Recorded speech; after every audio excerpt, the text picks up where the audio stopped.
Hello everyone, and thank you for joining me today. This is Dr. Obsidia. We're taking a look at the Steam Summer Sale 2020, and I'm going to give you my top 5 multiplayer recommendations. Now, when I talk about multiplayer, I am talking not just about the massive multiplayer, although I will talk about at least one of those, or two. I'm talking about just games that you could play with your friends. That's mainly why we do multiplayer, right? So we can socialize and make some friends or play with our current friends. So those are the games that I focus on in this top 5.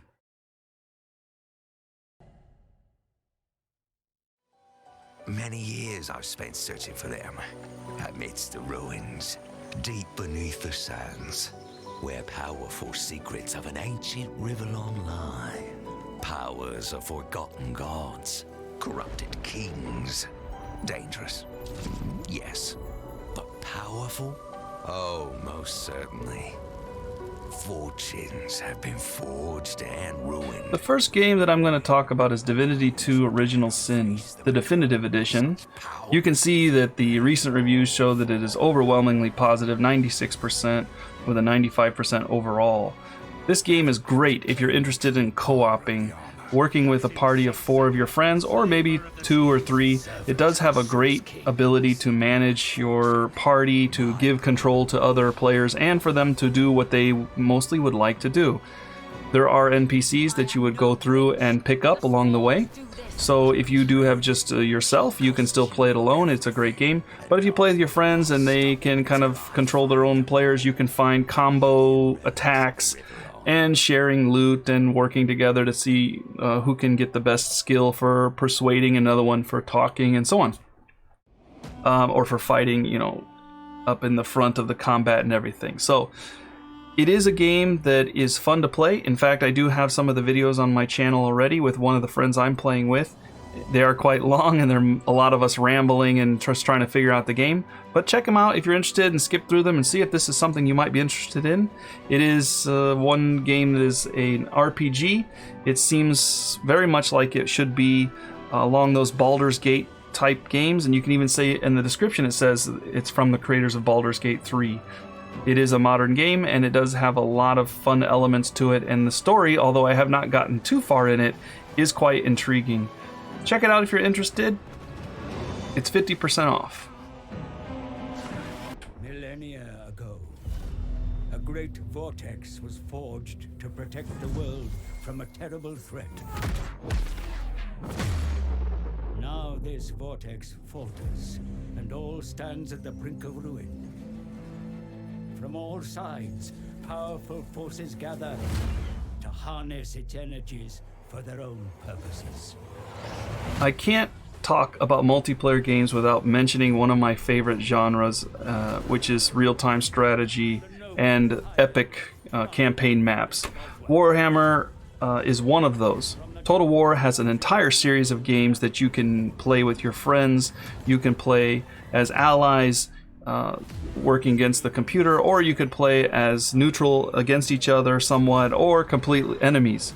Now, one of the interesting things about this game is that if you do play the campaign map, you can actually set it up so that your friend can control the enemy army when you fight them, and you can control the enemy army when they're fighting. So you control the AI army during the tactical combat, and that makes it so that you and your friend can fight each other without actually having to risk anything and getting angry at each other, because you're just fighting for the computer, right? But you're also allowing the friend to have a good challenge, because the AI can be kind of dumb in a lot of these strategy tactical based games. Now, the AI is not too bad in Total War, but it does leave something to be desired.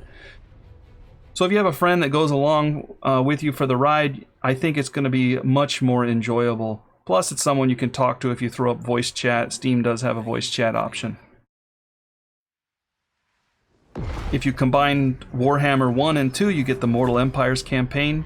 But also, don't forget that the Rome 2 was an epic game that you could do with multiplayer. So was Attila, the one that came after that.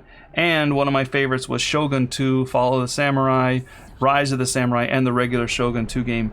All of those are great games that you can play with one of your friends. Together you can decide to take on the world or play each other's AI in the battle so that you can fight against your friend and give them some interesting tactics without really risking your own game in the process. But later you can always clash with your own armies as well. The next game I'm going to recommend is Battlefield.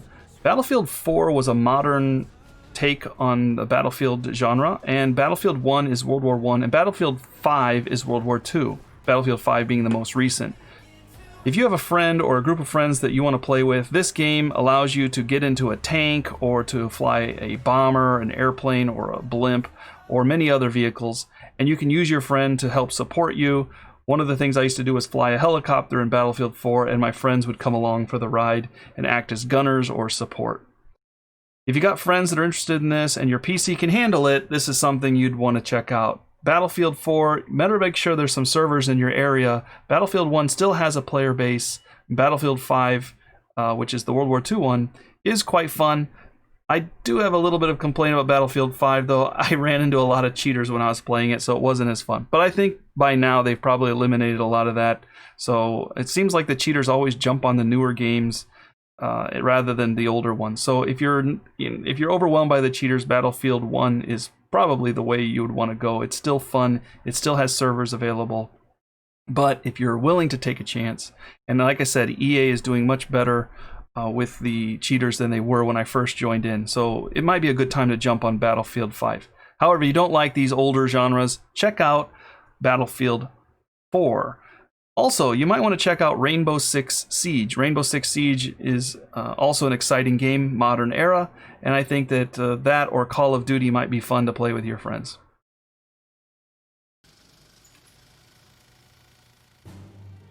Three winters ago, Soviet forces conquered the German capital of Berlin. Now, with Hitler in exile, the Soviets' puppet regime rules from the Kronper. With a Soviet focus on the West, Japan has been free. Now, if you like campaign strategy games like Axis and Ally board games or the similar type of games where you have such as Crusader Kings or maybe Imperator Rome, Hearts of Iron 4 and its expansions that come with it make for a very epic World War II game. If you get some friends along, you can actually join on the same side or even fight against each other. In fact, you can have some pretty epic games if you get a lot of people that join in. There are so many things to this game that should be mentioned. Everything from ship combat and min-maxing your ships for various elements in sea, working through your tech trees, worrying about manpower and trade, building up enough ships, licensing things to your friends so that they can be able to build things, worrying about your production and the happiness of your citizens because you need to make sure that they have their consumer goods that is taking away from your ability to make goods for the army. There is so much to this game, and you can control almost any country in the world. The learning curve is very, very steep, so if you're going to invest in this game, make sure that you've got the time and the desire to play it. But once you get through the initial steep learning curve and start to figure out everything that you need to know to play the game, it turns into a game you can dump hours and hours and hours into if you don't mind looking at a campaign map and little miniatures that you're moving around that are doing simulated battles the whole time. I think you would enjoy it. I enjoyed it a lot. My friend and I played this for a long time together, and we often co-opt it. Sometimes we even made our own faction and tried to take over the world. Very fun, very, very exciting. But an old enemy has returned to its backstabbing ways. Japan and its puppets resist. I highly recommend checking it out. The rising sun is plunging its...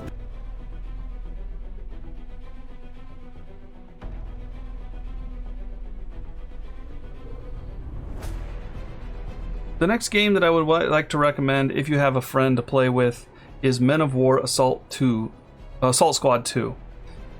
You can have several, actually, players together. If you liked Company of Heroes or that style of real-time strategy for World War II, you might like this one. It's not a game that a whole lot of people have talked about where I'm at. Not a lot of people play this style of game, but just the fact that you can control each individual soldier, you can loot things off of the tanks, you can repair, you can resupply, you can do a lot of different strategy elements with it. You can put a sniper in a house from far away, and then you can move in and blow up the entire tower from long range with artillery and things. It's very much a tactical game that I wish Company of Heroes would have done. But as it is, Men of War Assault Squad 2 is one where you can probably enjoy with multiplayer, but the single player leaves a little bit of something to be desired. So, if you got a friend that's interested in this sort of thing, I would recommend jumping on it. It's 80% off, so it's a great game. I really enjoyed all of the Men of Wars, especially Assault Squad, but it's like I said, you're going to have the best time if you have somebody to play against. And that wraps up my top 5 multiplayer games that I enjoy playing with my friends.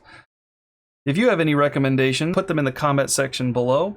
Like and subscribe to my channel if you're interested in my content. And thanks for watching my video. Have a great day.